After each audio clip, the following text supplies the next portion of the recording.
Hello food lovers, welcome to Mama's food. నేను మీ స్వాతి. ఈరోజు నేను మామిడికాయ కాంబినేషన్లో చికెన్ కర్రీని ఎలా ప్రిపేర్ చేసుకోవచ్చో చూపించబోతున్నాను. మీరు ఎప్పుడైనా మామిడికాయ కాంబినేషన్లో చికెన్ కర్రీని ట్రై చేశారా? ట్రై చేయకపోతే ఇలా నేను చూపించిన విధంగా తప్పకుండా ట్రై చేయండి. నాకు తెలిసి ఫిష్ కర్రీలో మామిడికాయ కాంబినేషన్ ట్రై చేస్తుంటారు, కానీ చికెన్ కర్రీలో చాలా తక్కువ మంది ట్రై చేస్తుంటారు. ఎప్పటిలా కాకుండా కొంచెం డిఫరెంట్గా టేస్ట్ సూపర్గా ఉంటుంది. మరి చూసేద్దామా ఎలా ప్రిపేర్ చేయాలో? Let's start. నేను ఇక్కడ చికెన్ కర్రీ కోసం 1 కేజీ చికెన్ని తీసుకుంటున్నాను. చికెన్ని శుభ్రంగా వాష్ చేసి ఇందులో రుచికి సరిపడా ఉప్పు, 2 టేబుల్ స్పూన్స్ వరకు కారం, మనం మామిడికాయ వేసుకుంటాం కదా, కారం కొంచెం ఎక్కువగానే పడుతుంది, 1/2 టీ స్పూన్ పసుపు,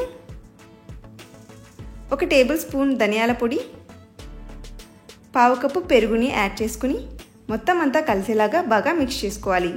మనం జస్ట్ కర్రీ చేసుకునే ముందుగా మిక్స్ చేసుకుంటే సరిపోతుంది.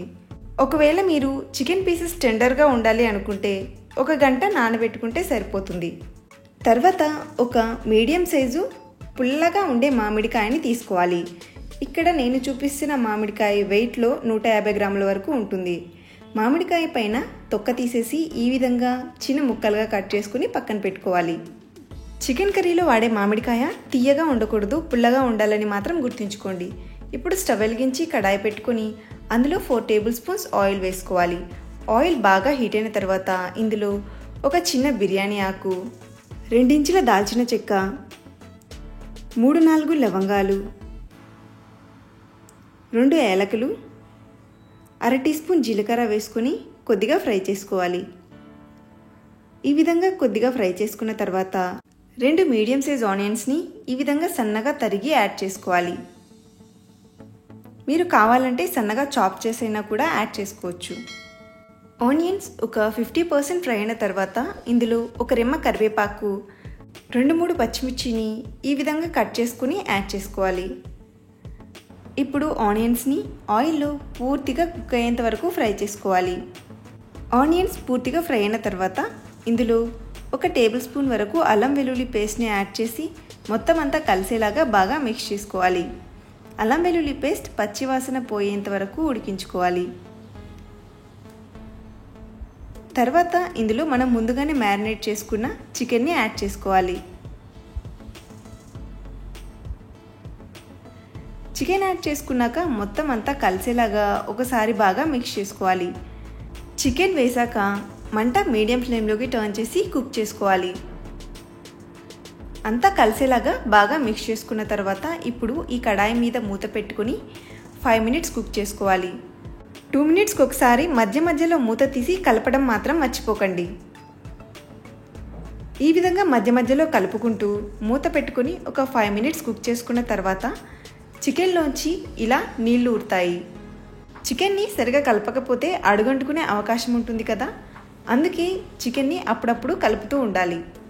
ఇప్పుడు ఈ చికెన్లోకి ముందుగానే కట్ చేసి పెట్టుకున్న మామిడికాయ ముక్కలు, రుచికి సరిపడా ఉప్పు కూడా అడ్జస్ట్ చేసుకోవాలి.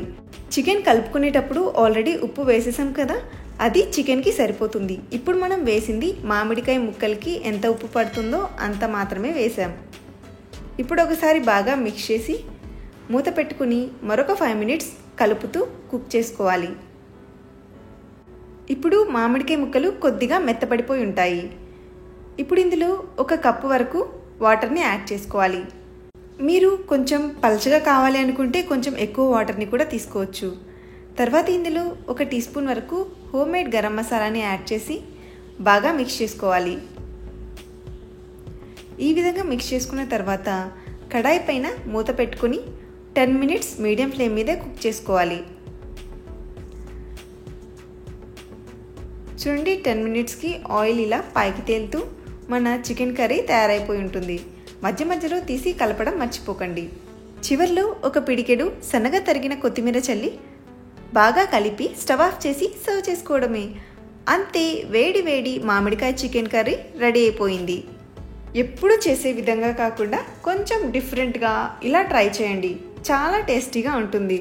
ఈ మామిడికాయ చికెన్ కర్రీ టేస్ట్ ఆల్మోస్ట్ గోంగూర చికెన్ కర్రీ టేస్ట్ లానే ఉంటుంది. అన్నం, చపాతీ, బిర్యానీ ఇలా ఎందులోకైనా సరే చాలా బాగుంటుంది. తప్పకుండా ఒకసారి ఈ విధంగా ట్రై చేయండి, మీకు చాలా బాగా నచ్చుతుంది. మరి ట్రై చేశాక మీకు ఎలా వచ్చిందో నాతో కామెంట్స్లో షేర్ చేసుకుంటారు కదా. వీడియో నచ్చితే లైక్ చేసి మీ ఫ్రెండ్స్తో రిలేటివ్స్తో షేర్ చేసుకోండి. ఇంకా ఇలాంటి మరిన్ని టేస్టీ వంటల కోసం మన ఛానల్ని సబ్స్క్రైబ్ చేసుకోవడం మర్చిపోకండి. Thank you for watching.